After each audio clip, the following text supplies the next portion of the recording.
ಮಹಾನಗರಿ ಬೆಳಗಾವಿಯಲ್ಲಿ ಗಾಂಧಿ ಭಾರತ ಕಾರ್ಯಕ್ರಮ ನಡೆದಿರುತ್ತದೆ. ಬೆಳಗಾವಿಯ ಸುವರ್ಣಸೌಧದ ಒಂದು ಎದುರುಗಡೆ ಈ ಒಂದು ಕಾರ್ಯಕ್ರಮ ಬೃಹತ್ ಸಮಾವೇಶ ನಡೆದಿರುವಂಥದ್ದು. ಕುರ್ಚಿ ಕಾಳಗದ ಮಧ್ಯೆ ಕೂಡ ಗಡಿಯಲ್ಲಿ ಕಾಂಗ್ರೆಸ್ ಶಕ್ತಿ ಪ್ರದರ್ಶನವನ್ನ ಮಾಡಿದೆ.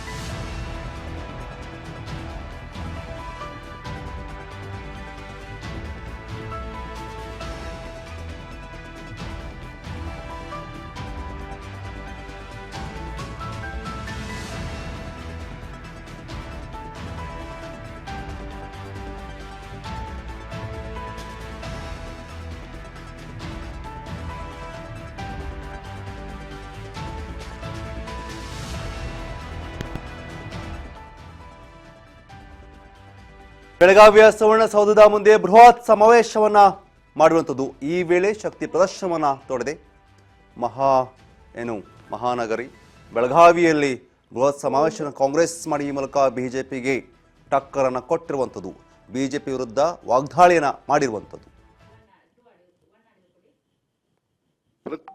ಸರ್ಕಾರ ಹೇಗಿರಬೇಕು, ಸರ್ಕಾರದಲ್ಲಿರ್ತಕ್ಕಂಥ ಮಂತ್ರಿಗಳು ಯಾವ ರೀತಿ ಇರಬೇಕು, ಮುಂದೆ ಈ ದೇಶ ಏನಾಗಬೇಕು ಅಂತಕ್ಕಂಥ ವಿಚಾರವನ್ನ ಜನತೆಗೆ ತಿಳಿಸ್ತಕ್ಕಂಥ ಪ್ರಯತ್ನವನ್ನ ಮಾಡಿದರು. ಆದರೆ ಭಾರತೀಯ ಜನತಾ ಪಕ್ಷದವರು ಗೂಡ್ಸೆ ಒಬ್ಬ ಮತಾಂಧ ಅವರನ್ನ ಗುಂಡಿಕ್ಕಿ ಕೊಂದ್ರು ಅಂತಕ್ಕಂಥದನ್ನ ಇವತ್ತು ನಾವು ಮರೀಲಿಕ್ಕೆ ಸಾಧ್ಯ ಇಲ್ಲ. ಅದರಿಂದ ನಾವೆಲ್ಲರೂ ಕೂಡ ಮಹಾತ್ಮ ಗಾಂಧೀಜಿಯ ಹಿಂದುತ್ವದಲ್ಲಿ ನಂಬಿಕೆ ಇಟ್ಕೊಂಡಿರ್ತಕ್ಕಂಥವ್ರು. ಅವರು ಸಮಾಜದಲ್ಲಿ ಒಡಕನ್ನು ಉಂಟು ಮಾಡತಕ್ಕಂಥ ಜಾತಿಗಳ ನಡುವೆ ಸಂಘರ್ಷವನ್ನು ಉಂಟು ಮಾಡತಕ್ಕಂಥ ಕೆಲಸವನ್ನ ಮಾಡತಕ್ಕಂಥವ್ರು ಭಾರತೀಯ ಜನತಾ ಪಕ್ಷದವರು. ಅವರು ಮನುವಾದಿಗಳು ಅಂತಕ್ಕಂಥದ್ದನ್ನ ಬೆಳಗಾವಿಯಲ್ಲಿ ಬೃಹತ್ ಸಮಾವೇಶವನ್ನ ಮಾಡಿರುವಂಥದ್ದು, ನಡೆಸಿರುವಂಥದ್ದು. ಈ ಬಗ್ಗೆ ಮಾತನಾಡಕ್ಕೆ ನಮ್ಮ ಜೊತೆ ನಮ್ಮ ಪ್ರತಿನಿಧಿ ಬಸವರಾಜ್ ಉಘಾರ್ ಜೊತೆ ಇದ್ದಾರೆ. ಬಸವರಾಜ್, ನಿನ್ನೆ ಸಮಾವೇಶದ ಹೈಲೈಟ್ಸ್ ಏನಾಗಿತ್ತು? ಯಾವ ವಿಚಾರಗಳ ಬಗ್ಗೆ ಸಮಾವೇಶ ಚರ್ಚೆನ ಮಾಡಲಾಗಿದೆ? ಬಸವರಾಜ್, ಯತೀಶ್, ನಿನ್ನೆ ಕಾಂಗ್ರೆಸ್ ಪಕ್ಷದಿಂದ ಬೆಳಗಾವಿಯಲ್ಲಿ ಮಹಾತ್ಮ ಗಾಂಧೀಜಿ ಅವರ ಒಂದು ಕಾಂಗ್ರೆಸ್ ಅಧಿವೇಶನ ವಹಿಸಿಕೊಂಡು 100 ವರ್ಷ ಪೂರೈಕಾದ ಹಿನ್ನೆಲೆಯಲ್ಲಿ ಬೃಹತ್ ಮಟ್ಟದ ಸಮಾವೇಶ ಆಯೋಜನೆ ಮಾಡಿದ್ರು. ಆ ಒಂದು ಸಮಾವೇಶದಲ್ಲಿ ಪ್ರಮುಖವಾಗಿ ಕೇಂದ್ರ ಗೃಹ ಸಚಿವರಾಗಿರುವಂತಹ ಅಮಿತ್ ಶಾ ಅವರು ಅಂಬೇಡ್ಕರ್ ಅವರ ವಿರುದ್ಧವಾಗಿ ಹೇಳಿಕೆಯನ್ನು ಕೊಟ್ಟಿದ್ದಾರೆ ಅನ್ನುವಂತಹ ಆರೋಪವನ್ನ ಮುಂದಿಟ್ಟುಕೊಂಡು ದೊಡ್ಡ ಮಟ್ಟದಲ್ಲಿ ಜೈ ಬಾಪು, ಜೈ ಅಂಬೇಡ್ಕರ್, ಜೈ ಸಂವಿಧಾನ ಘೋಷಣೆ ವಾಕ್ಯದೊಂದಿಗೆ ಬೃಹತ್ ಸಮಾವೇಶ ಕೂಡ ಮಾಡಿದ್ರು.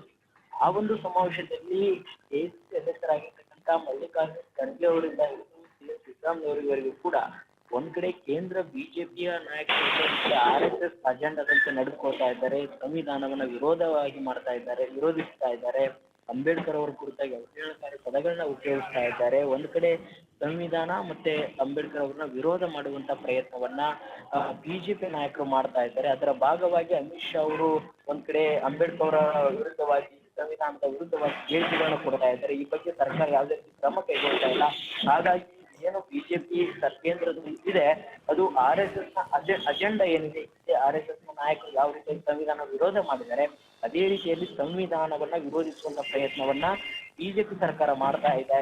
ಅದರ ವಿರುದ್ಧವಾಗಿ ಕಾಂಗ್ರೆಸ್ ಹೋರಾಟವನ್ನ ಮಾಡುತ್ತೆ ಅನ್ನುವಂತಹದನ್ನೇ ಪ್ರಮುಖವಾಗಿರ್ತಕ್ಕಂಥ ಅಜೆಂಡಾವನ್ನ ಇಟ್ಟುಕೊಂಡು ನಿನ್ನೆ ಕಾಂಗ್ರೆಸ್ ಸಮಾವೇಶದಲ್ಲಿ ಭಾಷಣದ ಉದ್ದಕ್ಕೂ ಕೂಡ ಸಿದ್ದರಾಮಯ್ಯವರಾಗಿರ್ಬೋದು ಮತ್ತೆ ಎಸಿಸಿ ಅಧ್ಯಕ್ಷರಾಗಿರ್ತಕ್ಕಂಥ ಮಲ್ಲಿಕಾರ್ಜುನ ಖರ್ಗೆ ಅವರಾಗಿರ್ಬೋದು, ಇಬ್ಬರು ನಾಯಕರು ಮತ್ತು ಪ್ರಿಯಾಂಕಾ ಗಾಂಧಿ ಅವರು ಸೇರಿದಂತೆ ಹಲವು ಕಾಂಗ್ರೆಸ್ ಪಕ್ಷದ ನಾಯಕರು ಕೂಡ ಕೇಂದ್ರ ಬಿಜೆಪಿಯ ನಾಯಕರ ವಿರುದ್ಧವಾಗಿ ಸಾಕಷ್ಟು ವಾಗ್ದಾಳಿಯನ್ನು